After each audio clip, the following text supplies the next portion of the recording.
Good morning. Mike Johanns has informed me that he plans to return home to Nebraska, which means that his service as Secretary of Agriculture must come to an end. Mike has been an outstanding member of my cabinet. I knew he would be when I asked him to become the Secretary of Agriculture. I've known him for a long time. I've admired the fact that he is not only a decent person and an honest person, but he's a person who can get some things done. So I accepted his resignation, and Laura and I bid Mike and Stephanie a warm farewell. And I thank him from the bottom of my heart for leaving the state he loves to come here to Washington, D.C. to work to work as a Secretary of Agriculture. You know, Mike brought with him a lot of practical farm experience. After all, he was a proud son of a dairy farmer. He understands the importance of the land. He worked tirelessly on behalf of farmers and ranchers. And Mike Johanns did an outstanding job as the Secretary of Agriculture. He brought focus and energy to the department. He was a champion of renewable fuels. He expanded the department's commitment to conservation. He worked endlessly to open up foreign markets for American beef. He provided timely assistance to farmers and ranchers devastated by natural disasters. I couldn't have asked for a better Secretary of Agriculture. He worked hard to put in motion a good farm bill. I remember when Mike came here to the Oval, he said to me, you know, what I'm going to do is I'm going to travel the country and reach out to the stakeholders to lay the foundation for farm legislation. And it's exactly what he did. And I got feedback from all around America that Mike Johanns listened. He wisely shepherded the process in such a way that we've got a good farm bill in front of the Congress. He set the framework for success, and I'm confident we can get a good bill passed. So I want to thank you for your good work getting this teed up. He's got a good team over at the Secretary of at the Department of Agriculture. In other words, Mike understands that you've got to surround yourself with good folks. And so I feel very comfortable asking Chuck Connor, the Deputy Secretary, to serve as the Acting Secretary. And I want to thank Chuck for his good work. Mike came by the White House here a couple of days ago, and he asked for my advice, and I appreciate it. Everybody likes to, you know, have their counsel sought. And during the discussion, he told me he was interested in continuing to serve America, but in a different role.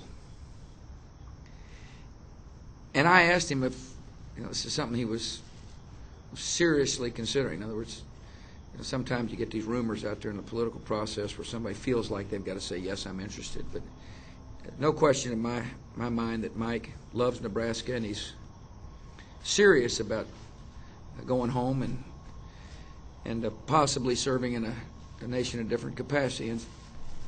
And my answer to Mike was, you know, I support you, and I encourage you to follow your heart. If it's Mike's decision and Nebraska's choice, he would make an outstanding member of the United States Senate. There is no doubt in my mind.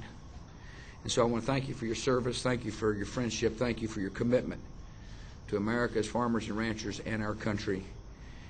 And Laura and I wish you all the very best. Mr. President, thank you very much.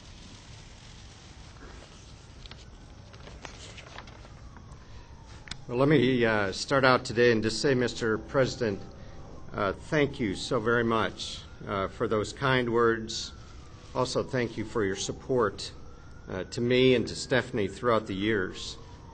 It's been a great honor for me, and I would add a great honor for the state of Nebraska, to serve you and the American people as the Secretary of Agriculture now for nearly 3 years. The decision to leave this post has not been an easy one. I grew up with farmers and ranchers as my childhood heroes and my mentors. Representing them in Washington has been a great privilege. Mr. President, under your leadership, American agriculture is stronger today than at any time in history. Whether you look at farm equity, whether you look at net cash income, whether you look at agricultural exports, records are being set under your leadership, and they're being broken each year with a new record. It's your leadership that has made the difference. I want to mention also that your compassion toward the less fortunate is evidenced by the fact that more people are being fed daily by USDA nutrition programs than at any time in our nation's history. The stewardship of our natural resources is absolutely unprecedented. You've more than doubled the number of acres rolled in the USDA conservation programs. I often have told people over the last 3 years that it's great to have a boss who knows as much or more about agriculture than I do. Of course, your steady interest and your engagement has kept me on my toes, but I would not have wanted it any other way. I'm grateful to the men and the women at the U.S. Department of Agriculture who worked hard every day to ensure I kept pace with you to achieve the goals that you established for us. You can count on their continued dedication. The department is in capable hands. Chuck is a good man who shares our passion for agriculture. I do want to say something on behalf of farmers and ranchers across America. Thank you for recognizing that rural America is a very special place. One particular rural state has remained especially near and dear in my heart. It is a place where the richness of the land is only equaled by the character of its people. Of course, I'm speaking of the place that Stephanie and I and my family call home, the great state of Nebraska.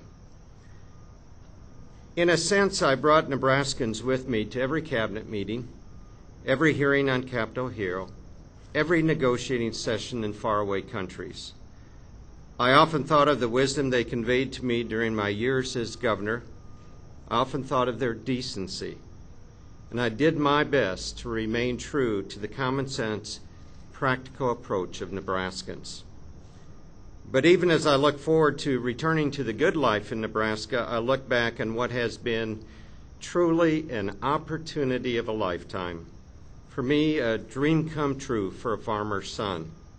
So I stand here today and I humbly thank the President of the United States. Thank you for allowing me to share this part of the journey with you. Mr. President, may God continue to bless and guide Laura, you, and your family. Thank you very much. Thank you. Yeah.